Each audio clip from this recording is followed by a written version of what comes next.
السلام علیکم ورحمۃ اللہ وبرکاتہ۔ رمضان المبارک کے اس مبارک مہینے میں آپ لوگ کتنے قرآن مجید مکمل کر چکے ہو؟ کیا آپ کا ایک قرآن مکمل ہو گیا؟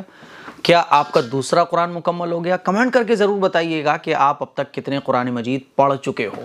قرآن مجید جب مکمل ہوتا ہے تو پھر لوگ قرآن مجید کو بخشواتے ہیں، اور اگر نہ بخشا جائے تو ٹینشن رہتی ہے مائنڈ میں کہ قرآن مجید بخشوایا نہیں ابھی تک۔ یہ سمجھا جاتا ہے ہمارے معاشرے میں کہ قرآن مجید اگر نہیں بخشوایا تو اس قرآن مجید کا ثواب نہیں ملے گا۔ اسی لیے بعض خواتین اور ہمارے بھائی قرآن مجید مکمل کرنے کے بعد سب سے پہلے بخشواتے ہیں، پھر اس کے بعد دوسرا شروع کرتے ہیں۔ اور جو لوگ دوسرا شروع بھی کر لیتے ہیں لیکن ان کے مائنڈ میں یہ رہتا ہے کہ پہلا قرآن بخشا نہیں گیا ہے، اسی لیے بخشواؤ۔ پھر حافظ صاحب کو تلاش کیا جاتا ہے، مولانا صاحب کو تلاش کیا جاتا ہے، پھر مولانا صاحب آتے ہیں، پھر صاحب کچھ سامان وغیرہ سجایا جاتا ہے، پھر کہیں جا کے وہ قرآن بخشا جاتا ہے۔ آپ خود کیوں نہیں سیکھ لیتے قرآن بخشنا؟ آپ خود کیوں نہیں جان لیتے کہ قرآن بخشنے کا صحیح مطلب کیا ہے؟ کیا مین ہے قرآن بخشنے کا؟ کیا اگر قرآن نہ بخشا جائے تو کیا ثواب نہیں ملتا؟ پھر آپ کو حافظ صاحب کی، مولانا صاحب کی ضرورت ہی نہیں رہے گی۔ یہ چھوٹے چھوٹے طریقے ہوتے ہیں جو آپ کو خود سیکھنا چاہیے۔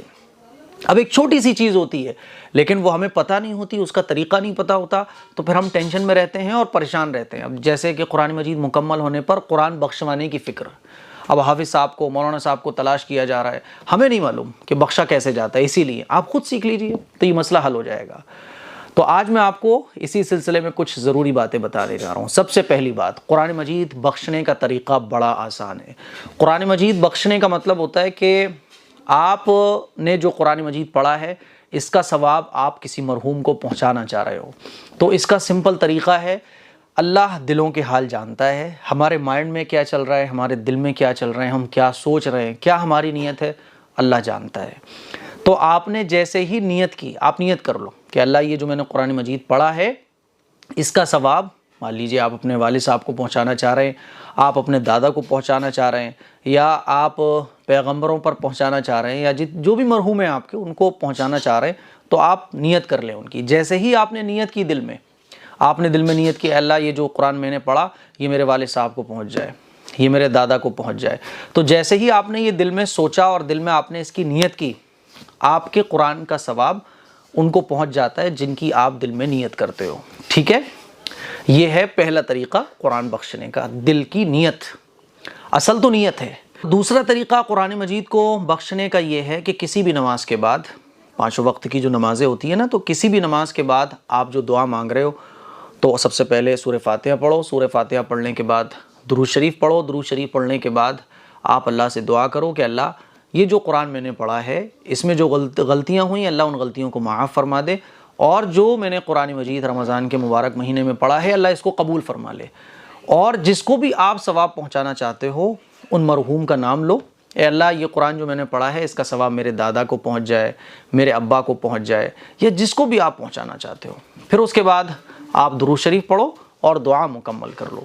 یہ دوسرا طریقہ ہے قرآن مجید بخشنے کا۔ تیسرا طریقہ قرآن مجید بخشنے کا یہ ہے کہ جیسے ہی قرآن مجید مکمل ہو فوراً آپ دعا کے لیے ہاتھ اٹھا لو، یا قرآن مجید مکمل ہونے کے بعد جب بھی آپ قرآن مجید بخشنا چاہو تو دعا کے لیے ہاتھ اٹھا لو اور وہی سورہ فاتحہ پڑھو، پھر اس کے بعد درود شریف پڑھو اور اللہ سے کہو اللہ یہ قرآن مجید میں نے پڑھا ہے اس کو قبول فرما لے، اس کی غلطیوں کو معاف فرما دے، اور اللہ تو اس کو قبول فرما لے۔ اور جس کو بھی آپ بخشنا چاہتے ہو کہہ دو اے اللہ یہ قرآن مجید میرے دادا کو پہنچ جائے، میرے پاپا کو پہنچ جائے، میرے نانا کو پہنچ جائے، میری والدہ کو پہنچ جائے، بس۔ اور پھر اس کے بعد درود شریف پڑھ کے دعا مکمل کر لو۔ قرآن مجید کا ثواب جس کو بھی آپ بخشنا چاہتے ہو ان تین طریقوں سے آپ قرآن مجید کا ثواب بخش سکتے ہو۔ ٹھیک ہے، تو یہ تینوں طریقے ہیں، بتائیے کیا مشکل ہے؟ کیا آپ قرآن مجید نہیں بخش سکتے؟ بالکل بخش سکتے ہو۔ اچھا، اب بات آتی ہے کہ اگر ہم قرآن مجید کو نہ بخشیں تو نہیں بخشو تو کوئی بات نہیں ہے۔ جتنے بھی نیکی کے کام ہم کرتے ہیں اللہ نے ایک فرشتہ مقرر کر رکھا ہے، وہ فرشتہ ہمارے کاموں کو لکھ لیتا ہے۔ جتنے بھی برے کام ہم کرتے ہیں فرشتہ برے کاموں کو نوٹ کرنے والا نوٹ کر لیتا ہے۔ اب ہم ان کاموں کو کر کے بھول جاتے ہیں، ہمیں یاد بھی نہیں رہتا کہ ہم نے کتنی نمازیں پڑھی ہیں۔ اب دیکھیے ہم نے اپنی زندگی میں کتنی نمازیں پڑھی ہیں، کیا آپ کو یاد ہیں؟ کتنے قرآن مجید آپ نے پڑھے ہیں؟ کتنے نیک کام آپ نے کیے ہیں، کیا آپ کو یاد ہے؟ نہیں یاد ہے نا۔ لیکن یہ فرشتے نے سب کچھ نوٹ کر رکھا ہے، اور ہمارے میموری کارڈ میں، جس کو نام اعمال کہا جاتا ہے، آخرت کا میموری کارڈ ہے یہ، تو یہ جو ہمارا نام اعمال ہے اس میں ہماری ساری نیکیاں اس فرشتے نے لکھی ہوئی ہیں۔ نہ ہمارے پاس کوئی ڈائری ہے جس میں ہم نے لکھا ہوا ہو، لیکن فرشتے نے سب کچھ نوٹ کر رکھا ہے۔ تو جب بھی کوئی ہم نیکی کا کام کرتے ہیں وہ ہمارے نام اعمال میں فرشتہ نوٹ کر لیتا ہے۔ اسی طرح سے جب ہم رمضان میں قرآن مجید پڑھتے ہیں تو جتنی ہم تلاوت کرتے ہیں وہ فرشتہ ہمارے نام اعمال میں نوٹ کر لیتا ہے۔ جتنا ہم قرآن سنتے ہیں وہ سب فرشتہ نام اعمال میں نوٹ کر لیتا ہے۔ اب آپ اس کو بخشنا چاہتے ہو تو جتنی بھی نفل عبادتیں ہیں آپ ان کو بخش سکتے ہو۔ مان لیجیے آپ نے نفل نمازیں پڑھی ہیں یا آپ نے کوئی نفلی روزہ رکھا ہے، تو جتنی بھی نفلی عبادتیں ہیں آپ ان کو ایصال ثواب کر سکتے ہو، اور اگر نہیں کرو گے تو یہ آپ کے نام اعمال میں سیو ہے۔ اگر مان لیجیے آپ نے قرآن کریم نہیں بخشا، تو جیسے ہی آپ نے پڑھا تھا، لفظ آپ پڑھ رہے تھے، لفظ ٹو لفظ فرشتہ ہینڈ ٹو ہینڈ اس کو لکھ رہا تھا۔ مان لیجیے آپ نے قرآن مجید کے آج ایک پارہ پڑھا، فوراً اس فرشتے نے اسی وقت جیسے جیسے آپ پڑھتے گئے فرشتہ نوٹ کرتا گیا۔ تو نیکی کے کام نوٹ ہو جاتے ہیں۔